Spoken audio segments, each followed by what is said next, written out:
It's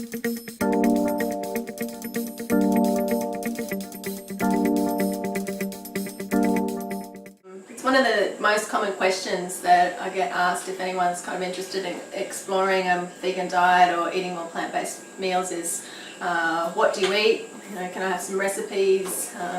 What are your favourite foods? That sort of thing. So I'm going to prep a salad. Before I do that, I'll just talk through some of the resources that you can use. So obviously Google, everyone can find anything on Google these days, and that includes vegan recipes. So if one of your favourite meals is lasagna, just Google vegan lasagna. If you love risotto, Google vegan risotto. If you want to make a banana bread, Google vegan banana bread. It's that easy. There are so many amazing blogs out there these days with really great recipes on them.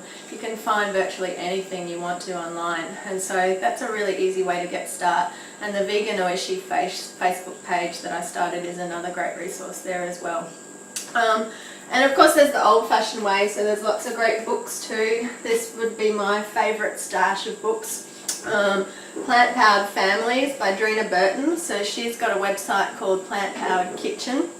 There's some awesome recipes on there, and this one's really targeted towards families, people with young kids. So all of the recipes that she creates are kid tested.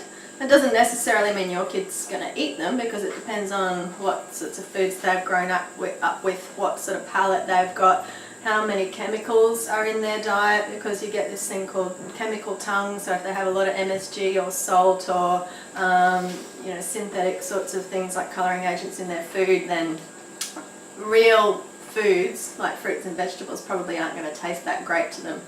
So it's about a sort of transitional stage, and starting out with things that you know that they enjoy and they recognise. So if they love mac and cheese, make a vegan version, and hopefully they'll love that just as much, and it's certainly going to be better for their growing bodies as well.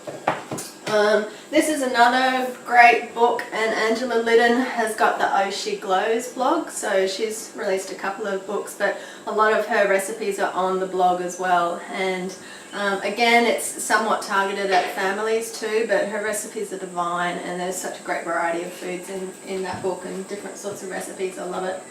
I love Indian food. We do cook a lot of dals and curries and that sort of stuff, and so I've got, this was the first one I started with, the modern Ayurvedic. So this is based on Ayurvedic principles. So the meals are really beautifully balanced. This isn't actually a vegan cookbook. It's vegetarian, but it's predominantly vegan. Most of the recipes in it are vegan, and you can easily adapt all the other ones that aren't vegan to be vegan. Adapting recipes becomes almost second nature once you've been vegan for a little while. So if you need to make a creamy, cheesy sauce, you'd use something like soaked cashews as your base, or maybe some silken tofu, and add some nutritional yeast and a little bit of salt or some other sort of flavour, and you end up with a delicious cheesy sauce. Chia seeds or flax seeds soaked in water, ground first and soaked in water, make an excellent egg substitute that you can use in baking. And again, use Google if you're trying to find a vegan substitute for something that you would usually use in a recipe. There's probably going to be something that you can do. Another Indian cookbook, Vegan Riches Indian Kitchen. I only recently got this one. It's amazing. There's so many delicious meals in here. We made the vegan kofta balls for Christmas Day, and they were so good.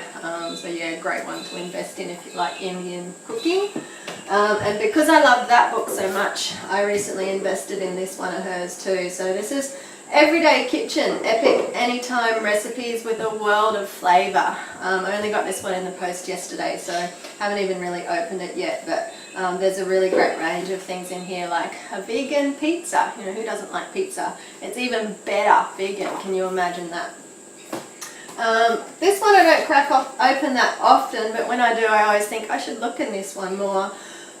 This would be more a high-fat sort of recipe book, because it's pretty heavy with coconut and coconut oil. I don't use a lot of oil in my foods. I hardly ever put oil on my salad dressings. I tend to make them creamy with things like tahini or stuff instead, and that's maybe something I can go into more in another video as to my reasons why there. One of the reasons is I eat a diet fairly high in fruit, so I try and keep my fats really low. But yeah, there is some really yummy stuff in that one as well. This one, Superfood Kitchen, People love superfoods these days. They think if a superfood it's going to magically heal their disease or their illness and make them suddenly better. Well, probably not unless you go vegan as well. But all fruits and vegetables are superfoods. I still love this book though. She's got some really interesting recipes in there, some great snacks and like kids' lunchbox muesli bars and stuff like that, as well as great salads and soup. So that's a nice one too. For his birthday a couple of years ago, Rome got this. This is a kids' cookbook, the Help Yourself cookbook for kids. And this is by an awesome chick called Ruby Roth, who totally schooled a couple of interviewers. You can search for it on YouTube, who were sort of really getting into her about promoting veganism for kids. And she gave a very educated viewpoint about why it's the best diet and why she wouldn't do it any other way. And this is a great little fun cookbook for kids. It's got some really awesome things in there that they love to make, and they've got fun names and stuff like oodles of noodles, and there's a smoothie recipe in here that Rome just loves, and he can make a lot of these things himself now as well. He's able to read, and so it's a great way to get your kids involved in the cooking and learning more about what's actually healthy. And then finally this one by Julie Piat, who's Rich Roll's wife. So Rich Roll's another vegan. He's an ultra endurance athlete, and he's got an awesome podcast. It was him who helped to turn my husband vegan after I'd been in his ear for a while. It was listening to the Rich Roll podcast that really consolidated all of that information and helped him to make the leap. And Julie is Rich's beautiful wife, and she's produced this cookbook, which I love the title, This Cheese is Nuts. And it's how to make all these amazing cheeses vegan. Because that's one thing that comes up for a lot of people is, oh, but I love my cheese, I couldn't give up my cheese. Well, that's because cheese is actually addictive. It's got casomorphines in it, which act like opium in the brain. And so you wouldn't give your kid cocaine, you wouldn't give them opium, but you're happy to give them the mammary secretion from another animal that's actually addictive in their bodies. I would suggest you maybe look into using nuts instead, unless your kid's got a nut allergy. Obviously that's not going to work, but this book's got some really yummy recipes in them. A little bit time consuming, and some of them sort of are longer ferment cheeses, but if you've got the time and you're really into your cheese, then that might be a nice one as well.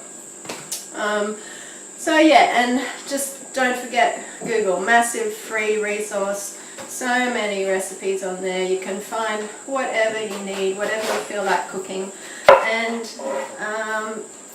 actually one other one I was going to mention, because if you're a really busy person or a busy family, then sometimes sort of, thinking about what you're going to cook through the week can be overwhelming, and you think it's going to be really time consuming, and it can be sort of a stopping point for a lot of people, as I know, but I can't change because it's just too hard.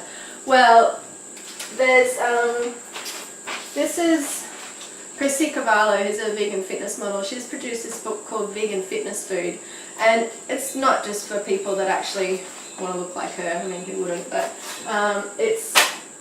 she does this thing called vegan meal prep. So she's basically got recipes in there that you prep in advance, and then you've got 2 or 3 days worth of food ready to go in your fridge. So if you've got sort of a spare 2 or 3 hours on one day a week or on a weekend, you can prep 3 days worth of food quite easily from the recipes in her book. And her recipes are really simple, really easy to follow, not a lot of fancy ingredients, a lot of repeated ingredients in them, so you don't need a huge pantry full of stuff. So yeah, that would be another one to check out, and you can just get that online from her website, which is Vegan Fitness Model.